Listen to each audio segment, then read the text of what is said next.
Hi everyone, welcome to another exciting edition. By the time this comes out, a New Year's edition of Words, Images, and Worlds. Delighted to be talking on this episode with creator, artist, visionary Mark Stafford. Yes, yes, absolutely. Mark, thank you for jumping in and taking some time during the holiday season.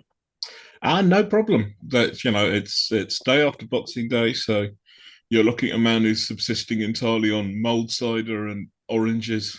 Um, Ah, love it, love it. yeah, Yeah. uh, I don't know if they contain all the nutrients a man needs, but I'm trying. God damn There's at least lots of vitamin C in there somewhere. it!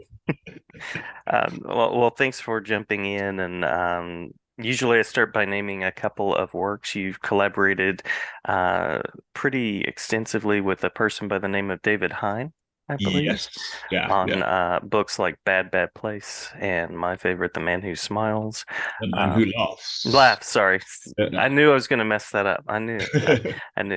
The Man Who Laughs. And you also have a collection of your works that's come out in the past year, Yeah. Salmonella Smorgasbord. Salmonella Smorgasbord. Yeah, Yes, great to say. 20 years ago, I did a small press book collecting, well, with the help of a couple of friends, collecting everything I'd done up until that point, which is all short strips, and that was called Botulism Banquet. So I joked at the time that, oh, in the future, we're going to do another collection, and that one's going to be called Salmonella Smorgasbord. Love And it. the time came to do another collection, and I thought, well, shall I follow through on this meh joke? Not especially fantastic thing, but yes, that's yeah. I mean, the other collaborator I worked with would be Brian Talbot, would be before David Hine. So Yeah, yeah, yeah. What's kind of connected you to the visual comics and illustrating and those sort of things? ah, kind of difficult to say. When I work occasionally at the Cartoon Museum, and normally there's the question says, like, when did you become, when did you start drawing? Hmm, hmm. And my answer was always, when did you stop? Uh-huh. Because all kids draw and whatever. I lived in a house. My dad was a joiner. My mum did occasional bits of painting, but she also like grew her own vegetables, made her own wine, made her own bread. Oh, We had a wow. house full of books. She did occasional bits of painting and whatever, and it was just that kind of thing was in the air. It wasn't something that was criticized. It was something that was praised. Hmm, hmm. Uh, very much at school where people were like, "Oh my god, kid can draw." I remember, like if you could do a fair impression of, I don't know if you know the cartoonist Leo Baxendale, Hmm, hmm. British humor cartoonist, but if you could do a fair impression of him when you were like, I don't know, 6 or 7 years old, like everybody in the class was like, "Oh my god, that guy's amazing." So I guess that got encouraged, uh, Yeah. but you know, the whole visual world and the whole kind of storytelling thing was just kind of in the air and never got discouraged, which I think is the main thing. I love that. Yeah, I Yeah. love that. Yeah. Um, Curious about the kinds of stories that draw you in because I know um, there's a particular style, there's a particular sort of feeling from your work. Hmm. So I'm curious about that. Well, I mean, the stories, as you've noticed, tended. I mean, the ones I come up with myself. I mean, obviously with Dave Hine, those are graphic novels. Lip Hook, Bad Place, and Victor Hugo adaptations. They're all quite sizable Hmm, chunks hmm. of storytelling. The stuff I come up with by myself, I think the longest story in Salmonella Smorgasbord is like 24 pages. Yeah, most of the Yeah. time, kind of 5, 6 pages, and they're little punchy things, and they're kind of non sequiturs or little kind of almost like stand up routines or amusing ideas that I've kind of played through. Um, Generally, I like. I mean, like we subtitled Lip Hook, a tale of rural unease, Hmm, hmm. and I like unease. I like. I mean, most of my stuff looks kind of like it's expressionistic, looks kind of humor cartoony, except kind of creepy. Uh-huh, uh-huh. somewhere on an axis, if you're drawing a graph between funny and creepy, is generally where I kind of hit. I'm absolutely not interested in stories about people who they're, he's the best he is and what he does. And Right, right. I don't like stories about, I bought stories about heroes and chosen ones and Hmm. epic Hmm. people who impose themselves on the world. I hate all those people. That's great. They're awful. So I like stories about schlubs Yeah. who find themselves in weird circumstances and either prevail or don't prevail or whatever. And I like all those stories of people on the fringes, and that's kind of my area, my method, I guess. If it's exploring the everyday but with creepy overtones. Yeah. or, Yeah, or, I or like that. taking something that's kind of mundane and giving like that. The first one of the first stories in Salmonella Smorgasbord that I put there is a conversation essentially between two businessmen over an office dispute, except it's two kaiju monsters attacking a city. Yeah. It's that kind of collision between these two Yeah. worlds. I love that intersection. Love that. And I love a good 4 or 5 page uh, comics, short story, vignette. Yeah.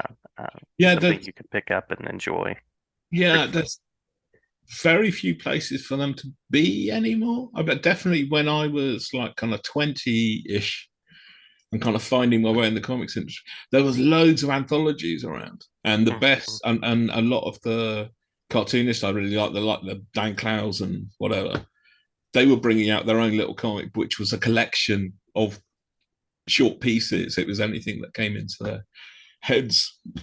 Well, some of which will be a continuing story, which would then become a graphic novel or whatever.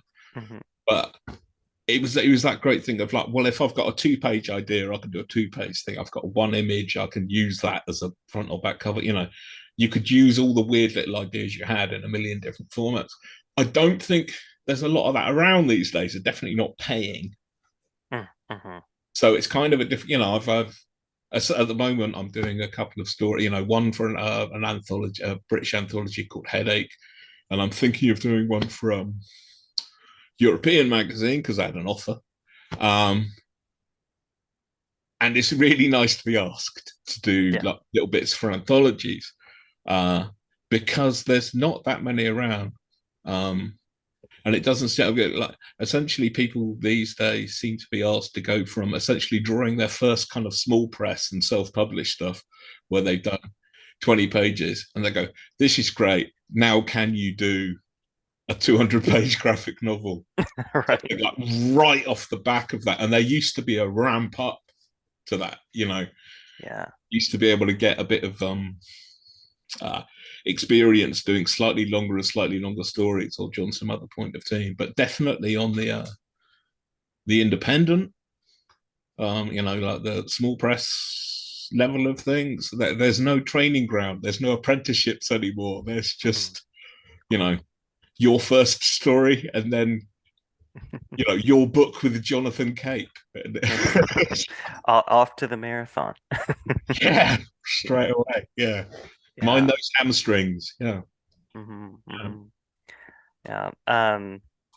Curious about the experience of adapting something like Victor Hugo or Lovecraft or something like Mhm. that, versus sort of bringing your own story and um, your Okay. own kind of pieces together. Well, a lot of that obviously is Dave Hine. Mhm. Um, in the case of the Victor Hugo, I mean, I don't know if you've read the original Man Who Laughs, but it's about it's a big beast. It's a huge, thick novel, of which say it's like 500 pages, and of which about 200 pages is the story, Mhm. and the rest of it is a rant he was doing about the iniquities of the 99% and the 1% and the disgraceful behavior of the ruling classes. And, like there was all this stuff he had to get out of his head because he was living in exile on Guernsey at the time and fallen out of favor in his own country. Mhm. So what Dave did was filleted it back to the original story and decided on what was important, which is really quite difficult in places, which is why we actually ended up having to come up with a couple of scenes because he's a 19th century romantic novelist, and there's a lot of tell don't show, if you know what I mean, in his Hmm. stories. Hmm. He will go on for about 5 or 6 pages about the nature of the love between Gwynplaine and Dea, but he won't, none of that will be a scene with them saying stuff to each other in a location or anything like that. So then you go, well, that's not a scene and you have to leave it out, but you've left out an important part of the book. Right, right. So we had to create a scene where Gwynplaine's experiences like the disgust other people feel for him and the disgust he feels for himself. Gwynplaine's the lead character of the book who's been scarred since he was a child, so that he's got a permanent grin on his face. He's the reason the Joker in the Batman looks like the Joker. Hmm. Anyway, Hmm. um, and so we had to create a scene for that bit. And I loved doing The Man Who Lost because it was the first time after Cherubs, which I did based on Brian Talbot's layouts. Hmm. This was the one where I was free to do my own kind of storytelling and page layouts, and I absolutely adored it. And kind of, okay, is this doing this page is all going to be vertical things and this page is all going to be horizontal things and whatever, and moving the character in a diagonal from the you know top left hand corner to the bottom right hand corner, Hmm. all that kind of visual things to emphasize um the character's mood or progress or whatever, all of this stuff which is like unsubtle visual metaphors of what Yeah. their mental state is. They are heading down, this kind Hmm. of deal, whatever. Uh, so yes, and the end of the book visually, which hopefully will tug on people's heartstrings, is pretty much our creation. I think that the book doesn't end like that, and you know, the events happen, but the visual thing we do. It's like I think that was a bit of wrangling between me and Dave over how the hell we were going to do that, and I give Hmm. him ideas, and we like knock stuff backwards and forwards. So very happy with that. Obviously, the Lovecraft thing, the main problem was that we were doing the color out of space, which is all about a color that does not exist in the human spectrum, and we did it Right. in color, which is entirely a foolish endeavor. And so that was its own, kind of challenge. Um, our own stuff is obviously just a lot easier to do. It's not a case of like sort of Dave saying, I've got an idea and Uh-huh. just giving me a whole full script from beginning to end.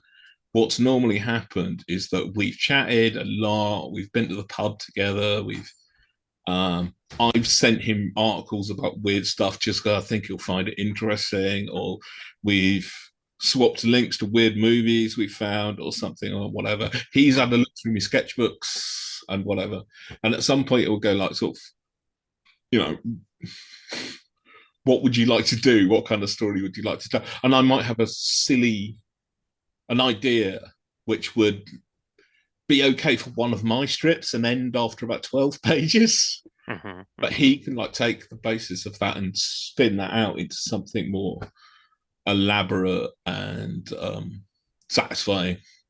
So, for example, the bad plays, he was going, "Have you got an idea for a story?" And I had this really stupid idea, which is that I'm in Britain. We have this phenomenon of new towns. Hmm. Like the council, like there's a place called Milton Keynes, for example, where there wasn't any kind of conurbation there before, and then they built from scratch. They built a town where they thought there should be a town, and Uh-huh. Uh-huh. everything's fresh built and everything's new and whatever. And then everybody kind of takes the piss out of it because it feels ersatz and soulless and what it's got no history, it's got no whatever. So I was talking about what if they built a new town and it's being criticised for all the normal reasons, and then they get in some kind of guru like, so, well, how do we stop all this criticism? How do we make this new town feel to everybody like a proper town with history? And the guru guy goes, well, what you need is to have a guy in the high street ranting about the apocalypse. And you need, you've got a canal and nobody's thrown any shopping trolleys in the canal. You need to sort that out right away. Uh-huh. And what you really, really need for a new town, for any town to be a proper town, is a creepy house on the outskirts of town where something bad once happened. And I just said this today. And then he comes back with the bad place, which is about a new town, and a creepy house appears on the edge of town there, Mhm. and nobody quite knows what's the house is about, and it draws people towards it and gives them their heart's desire and whatever. But what's weird is that like all the little bits of that dumb story I said do end up in the story. The ranty guy on the high street. Actually, the shopping trolleys end up in Lip Hook, which is an entirely different book we were doing at the same time. So these things tend to, you know, Yeah, yeah. whatever. So it's a truly collaborative kind of process. But at a certain stage, I will, to a certain extent, edit Dave, and Dave will, to a certain extent, edit me, where Hmm. he look at my half-finished works and go like, "This would be better if," and whatever. And I'm going, I think that line is too much, and that, yeah. So for what it's worth, that's what it was. And the collaboration with Brian Talbot was just basically like, these are his layouts. I'm racing through them, and he gave me various bits to do, but um, essentially it was like boot camp. Brian Talbot's an amazing creator. One of the creator of Luther Arkwright and a whole bunch of stuff. Who was like right there all the beginning, all the way through British Underground comics and whatever. He knows what he's doing. He's won Costa Awards. He's won. Like all this other stuff. So when he said to do a comic, and it was going to be like, I don't know, 100 odd pages, and the longest thing I'd done at that time was about 6 pages or whatever. I said, "Do you want me to do the layout?" So, yes, please. And so it was like, it was a kind of harsh training ground where you suddenly go, "Oh, okay, he's indicating where the eye levels are in panels. He's, like, these are where the speech balloon should be. This is where this, like, our emphasis should be on this and whatever." Hmm. And, absolute invaluable kind of training, like an apprenticeship. Yeah, Very much yeah. like an internship, in that I didn't get paid for it. It was a back end deal, and none of us made any money off that one. But it's experience, amazing. Yeah, yeah. Yeah. Uh, I loved what you were saying there about the visual metaphors because I think a lot of that gets taken for granted and it sort of hits somewhere for a reader. Hmm. But unless you're sort of tuned in and reading for that, you Hmm. might not even necessarily notice it. But it works really well. Well, I hope you don't, to a certain extent. Hmm. A lot Hmm. of that stuff should be like, I don't know, like a good bass player on a record. You don't necessarily immediately pick up, "Hey, that's the bass line." It's like, Yeah, yeah. it adds to stuff. Um, yeah, I've got to say, I'm a sucker for that stuff. There was that movie, the Erzatz kind of fake silent movie, The Artist, came out a few Uh-huh, years ago on uh-huh. the Oscar, and that thing's entirely full of sequences where like the upcoming actress is walking up the stairs and she meets the old actor and he's walking down the stairs and whatever. And I heard a load of critics going, "Oh, it's really, terrible. They're doing all this, like, oh my God, it's so heavy handed." I love that. I just absolutely, I was like, "Oh God, give me a break." Come on. Stuff is, this stuff is gorgeous. You Yeah, know, yeah.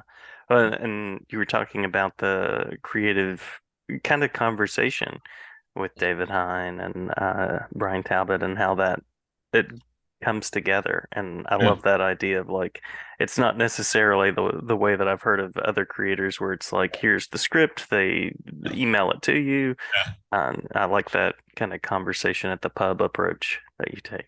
Yeah. Well, there's recently I did a couple of bits of small press. There's something. There's a couple of these pocket chillers through, Oh, uh-huh. and the Uh-huh. collaboration with Douglas Noble. And basically, what that was I finished a sketchbook, a little A6 sketchbook I've been carrying around for, I don't know, about 8, 10 years or something, doing a like a weird little developed picture on every page. And I just posted it to him. And then he just scanned the entire thing and took all the bits he wanted and turned that into a story. Like he did his own coloring and his own shaping and whatever.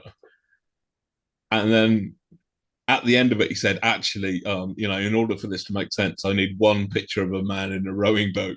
And I went, Mhm. okay, I could do that. But that's the only thing he actually asked me to draw. And then I finished another sketchbook and posted that to him, and we did it again.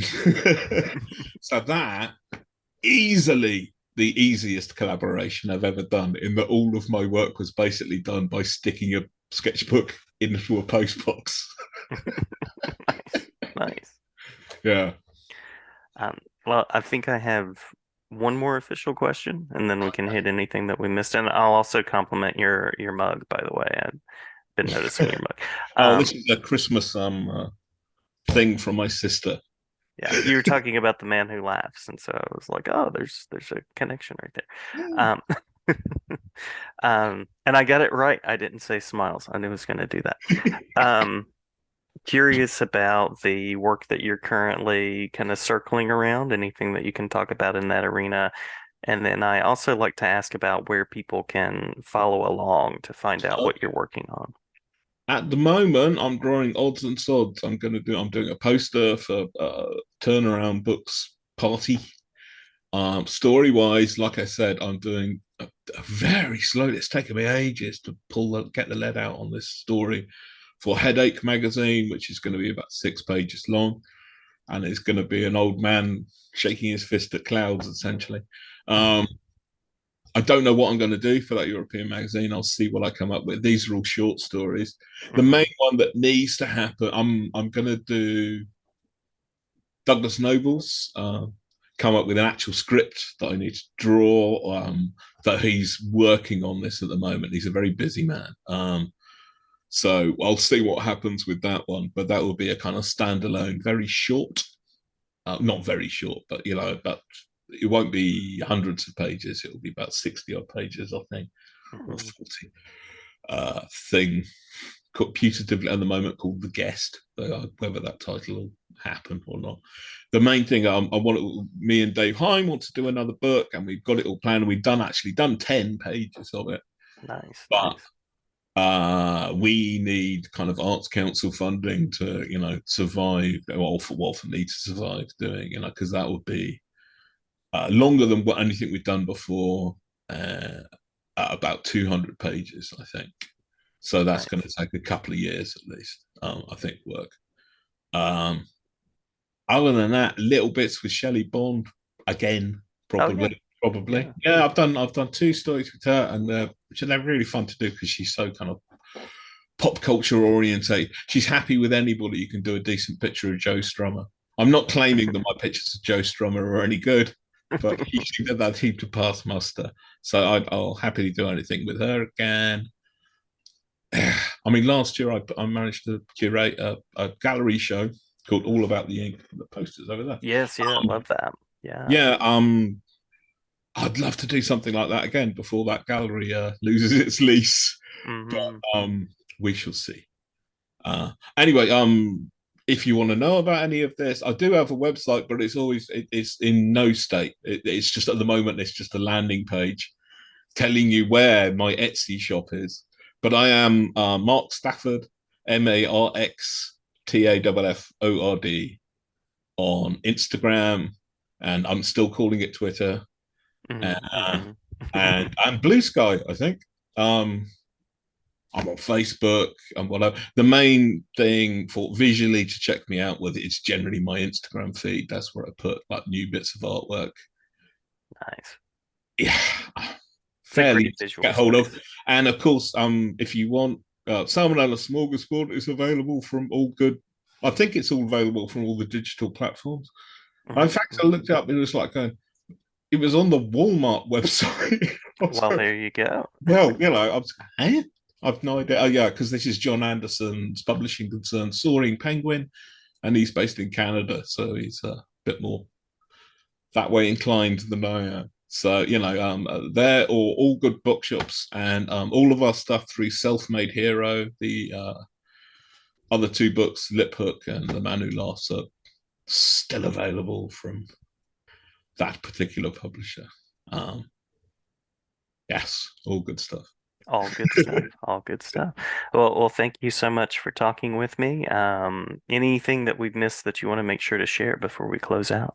I can't think of anything at the moment. I will, of course, think of it in about 10 minutes' time and curse myself in the kitchen as I You go you back. can As I go back to the mold cider. you can Zoom selfie and sort of let me know, and then I'll tag it in. Well, thank you so much, Mark. Thank you, and That's my wishing you pleasure. a productive 2024, and looking forward to all the work that is to come. Cheers. Thank you very much. Yeah, thank you. A pleasure. Bye bye. Bye.